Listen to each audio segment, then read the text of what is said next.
Welcome, everybody. We're here with another episode of Content Crib. Thank you for joining us. And we have a super exciting guest, my current favorite book that I am reading. Today, we're joined by Mark Kempf, author of Unfurl Your Sales, a benefits industry veteran who solves fascinating problems in a fascinating way, turning one of the company's biggest expenses into something employees actually appreciated.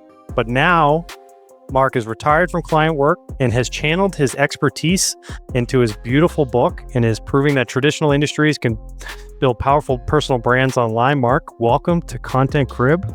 Let's start with that tagline of yours. Oh, thank you very much, guys. I appreciate it. Great. Thanks for having me, Mark. Thank you for being here, Mark. Really, we love having you. Thank you. Beautiful.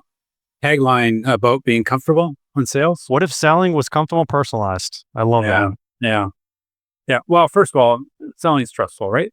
Everything's working against you in a way. You're trying to make money, you're trying to close sales, and you're trying to learn all kinds of things, product and clients. And so it's very difficult. And after 20 years, you're still struggling with that stuff. So it is so much better when you can just relax into it and do something that feels normal to you. And that's just having normal conversations with people. They sell to be focused and directed, but doesn't mean they have to be odd or awkward. And I think one of the key things actually is that when you start in sales, people give you scripts. You spend so much time trying to learn the script, you don't see anything else that's going on in the room except what you're supposed to be saying next. So as soon as those scripts are gone and you just deal with some sort of framework of how you want to get places, it gets way more comfortable. And then it becomes your own personal thing, right? Nobody else is going to do it like you. And that means that clients either love you or, maybe they don't love you and you move on. So it's just the best way to have selling done. You said it best. And obviously you wrote a book, you have a multitude of experience. Can you tell us a little bit about your background and how you got to this point? Yeah. So I was in sales for about over 40 years. Started in the life insurance side of things. And then after about 10 years, really became a group benefit expert. So I never gave up the other side. I always did executive planning. But I just love employee benefits. It's just so interesting and it's so impactful, and people are spending a fortune on it, and it's quite often pretty much wasting it. And so I just love dealing with my clients. You mentioned in your book that we're all in sales, and I love this line. Unpack that a little bit because not everybody that is a Content Crib listener is in sales or marketing, but we're all selling something, right? Unpack that for us. Yeah, well, we're all selling ourselves, certainly, in our personal brand to our neighbors and our friends and our workmates. We sell things at the yard sale. We sell things on Kijiji. We're always selling. There is a difference, obviously, between those kinds of selling and the professional selling, the high performance professional selling, which I think is very specialized. But one of the challenges sometimes is that as a salesperson, you get called out sometimes. You say something else. Somebody will call you on it because they recognize that as a sales thing, because everyone has an opinion and has a sense of what selling is. The one thing we are all selling is our personal brand in some way, even if it's completely erroneous to how we are. We're selling our brand. And so I think there's a way to do that best as well. And Chris and Eric, we see all kinds of people doing it wrong, don't we? Here, awkwardly anyway. At least they're trying, right? Yeah. They're giving it the old college try, but it looks like they're giving it the old college try is what it looks like. So who do you think some of the most, or if you were to kind of look out and see the best personal brand experts, and who do you model a lot of things that you do and why you do it? Right. Well, I'm trying to be very comfortable, obviously. And my personal brand now is just having a presence on LinkedIn, and so people can see the book and get a sense of what it's about. So I follow Chris for quite some time. Chris is very comfortable on there. So I'm glad we connected. Yes, he is. Yeah. And there's a bunch of other guys I really like. Jeff Hatton, Ted Olson, I think, does a great job, even though he and I aren't quite the same person. I think he does a really good job on that. And then I like guys that really are, I don't want to say hyper personal because I'm sure they're still holding stuff back. But and Anthony Savalas is really good. There's just so many people I follow that I think do a great job. Yeah. On the author side, I'm a little more sensitive right to it. And some people do it so well, I'm just amazed at how well they do it. Mark Cox is a good example of that. What do they do that you like? Well, they talk about the book, but in a way that it's sensible. They're not just swinging the book, they're being helpful. Yeah. And I think that's the key thing.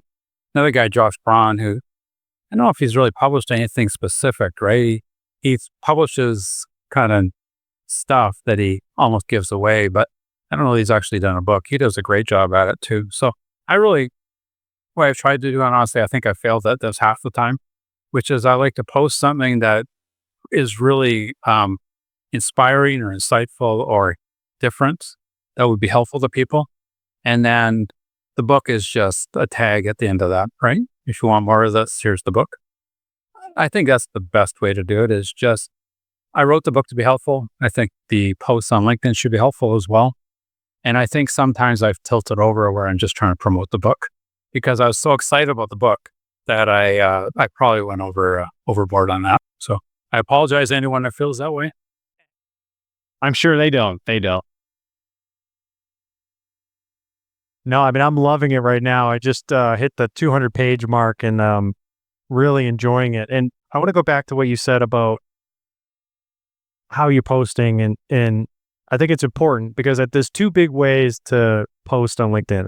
Well, there's three. Do whatever you want, right? But I think the two big ones are educate and entertain.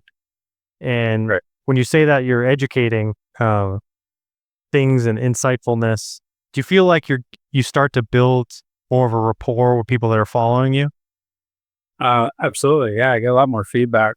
It amazes me how the same 20 people will be following it, right? And commenting or saying something about it. Maybe not commenting. I'm not that hot a property, but it really is interesting when people do start to build. So Chris and I, you reached out to me, we met online, but because we respect each other, right? So you have to spend some time with people and get to know what they're about, especially if all you're seeing is their face sometime, really understanding what that means. And so I just love it. And I love having, half-hour Zooms with people and just getting to know them.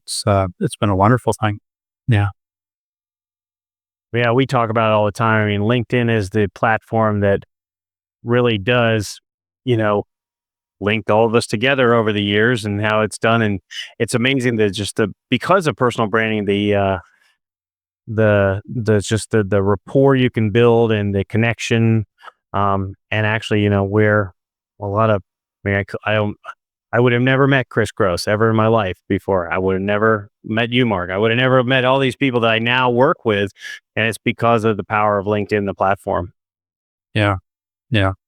Yeah. It's the only one that could possibly be as good as it is. And of course, everyone wants to be better, but in some way, but it still works really well. And we also learn who to trust, right? We learn from comment who to trust, who's actually talking, who's actually saying something. Yeah. Yeah. Well, I'll also say I posted back and this is how we started to talk more. And I posted back in November. I was going to Chicago last minute and I was looking for some tips. And Mark, you were kind enough to chime in and tag your friends and all these amazing advice on places to go. And I didn't really know you at the time, but I just saw this guy, Mark, with all these certifications after his name. I'm like, oh my God, this guy is, what do all those mean? Really taking time at it. But it meant something to me because, you gave me food tips, you gave me who to reach out to. I reached out to the person you told, I forget his name now, but he was very helpful. Tom Bonnell. Yeah. And I'm like, but that is the beauty of, the community that you could build. And then you never know that kind of relationship who I never thought that we'd be on a podcast together and I'd be reading your book, but here we are and it's fantastic. So I think there's a story there and there's a story for a lot of people and and that's what we do at Content Crib too, right? When we all put these people that are cartoon characters on a screen into a room and start to network and read each other's books or learn each other's business or inspire each other. So it's pretty cool. It sure is. Yeah. Well, again, I'm appreciative when anyone reads the book and takes it seriously and considers it. So I really appreciate it. So have you had anybody talk about that? Go ahead. Yeah. Yeah, I was just going to say, let's talk about the book, Unfurl Your Sales. What does it mean? I know, but tell the people, what does it mean to unfurl? So unfurl is kind of a quirky word. It just really is used in two common things. When you unroll a flag, it's called unfurling, or a sail in a sailboat that goes up. And the idea for me is that selling should be very gradual and purposeful and thoughtful and not rushed or pushed and stuff. And that's really, a sail going up is very slow.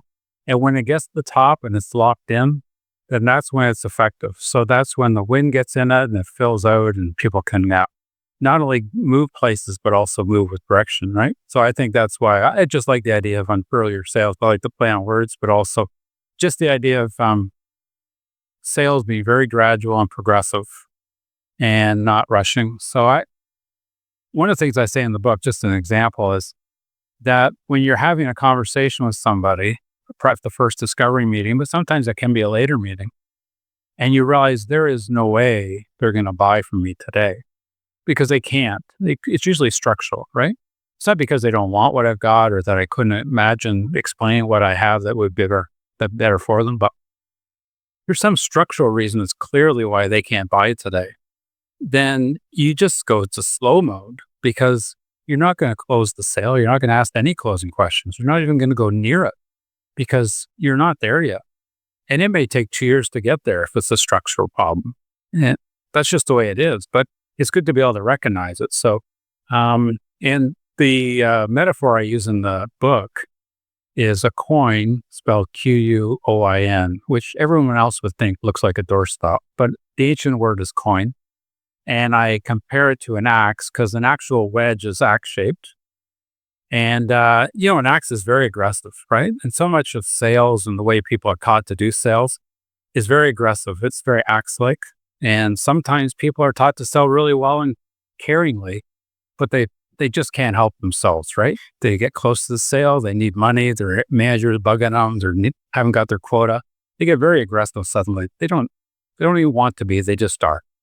And so the coin principle is just being very gradual and slow, uplifting the sale and, moving toward the sale and really directing people where you want them to go and where they are most helped, but in a path and a speed that works for them. Yeah, you're very right. I mean, it's, you just sometimes, we've all experienced the throw up salesperson.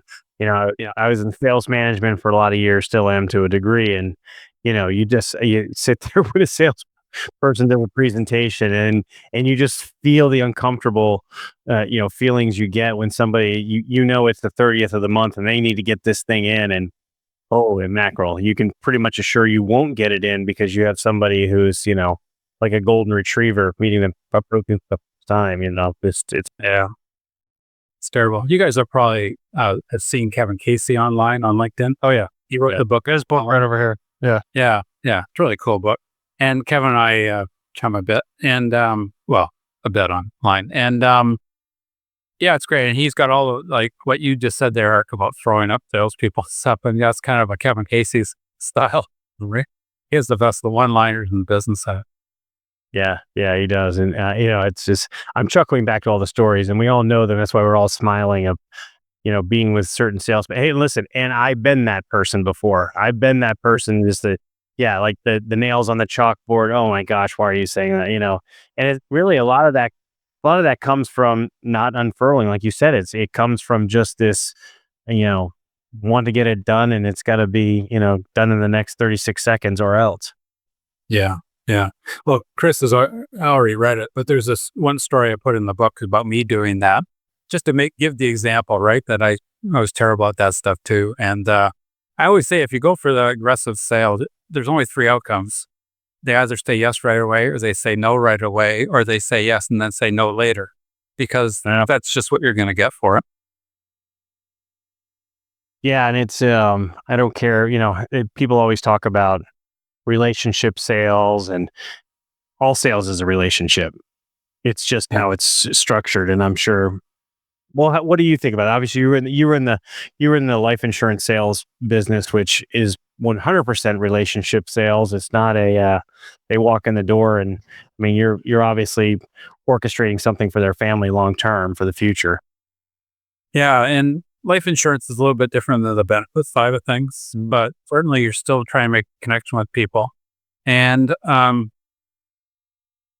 you might be interested. I've had clients on the group benefit side for over 30 years, and certainly I think 8 or 9 for 20, 25 years. And, it's very long term. I think my clients know me to be very warm, and we're very sentimental toward each other almost, and we're really caring about each other. And yet, I've made a point of not being too personal. So most of them know I've got 2 boys and I'm married. That's probably all they know about me. Like it's unbelievable how little. So it is very personal, but it doesn't have to be inside baseball either. It just people just have to recognize the good qualities of another person, trust them, and then want to do work with them. So I find out about them some, but some I'm very close to. Some again, I could know them for 20 years and I actually don't know the names of their kid.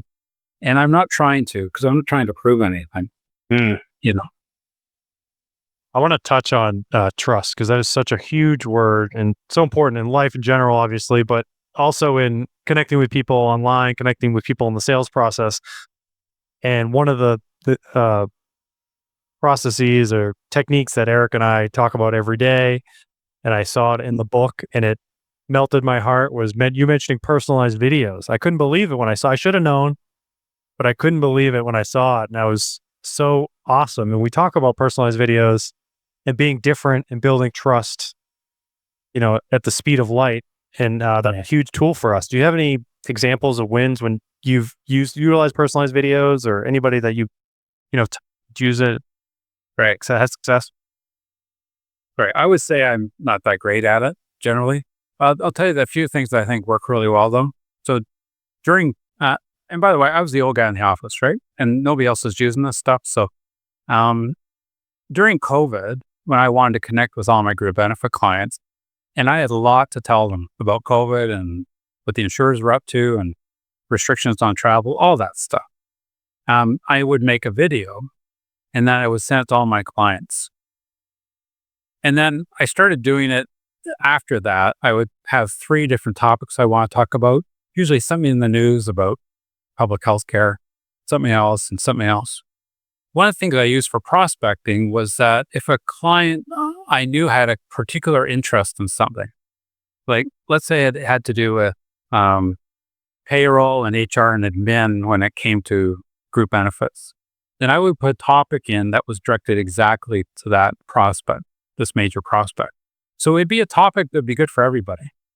But I wanted to send it to my prospects as well. I wanted that prospect to get that as if it was a personal message, but I would frame it within the bigger environment.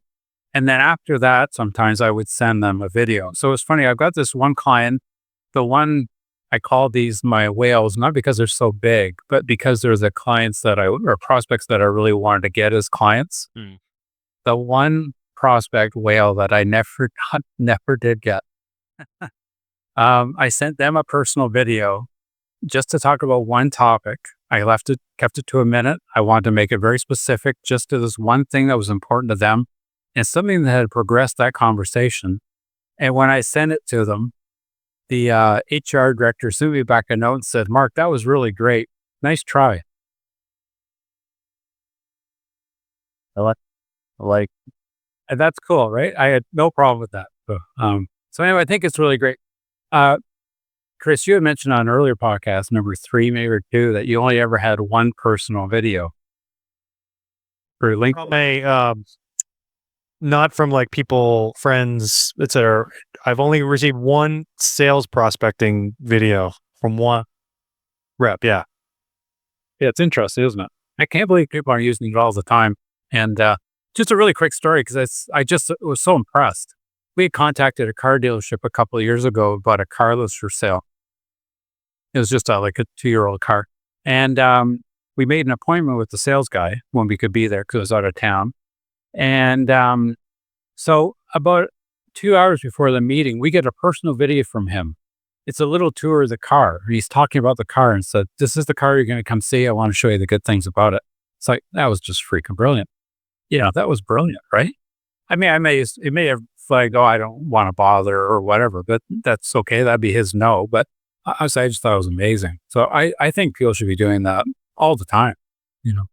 Well, So easy. it shows the power of it. You still remember it, and you're articulating exactly what he did. Yeah.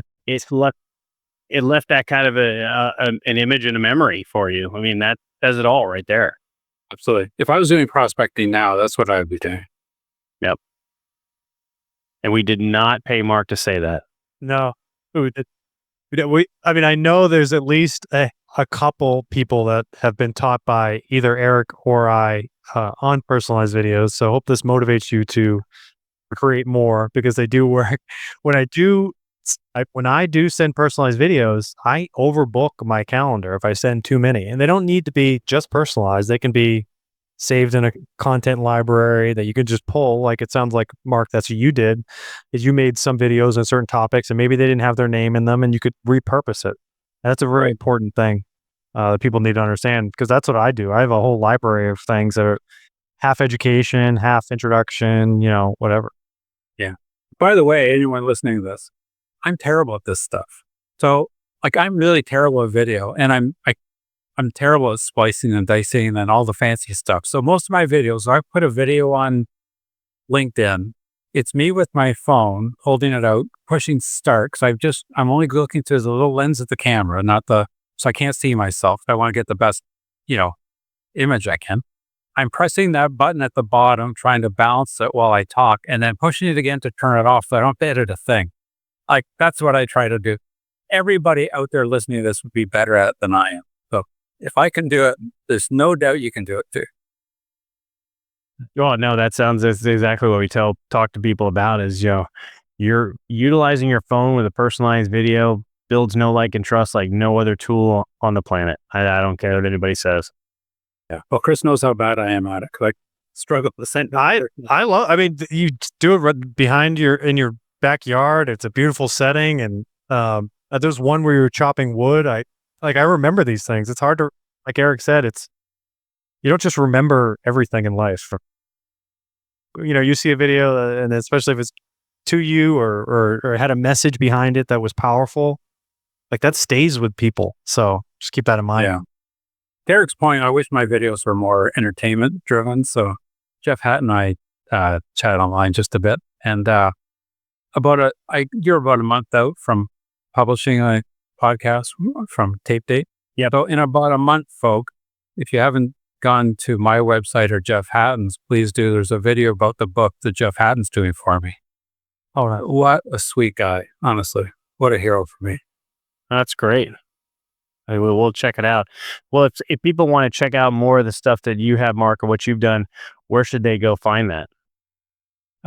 Best really is just LinkedIn. So just look at my name. I live in Paris, Ontario, but if you put in Mark Kempf with an F on the end and Canada or Ontario, you'll probably hit me. There's a guy in the insurance business in Upper Michigan or in Michigan with my name. Same names. But anyway, put it in Canada or Ontario, you'll get it. There is a website for Unfurl Your Sales, unfurlyoursales.com. I have absolutely no impact when it comes to Google, so you have to put it right into the bar.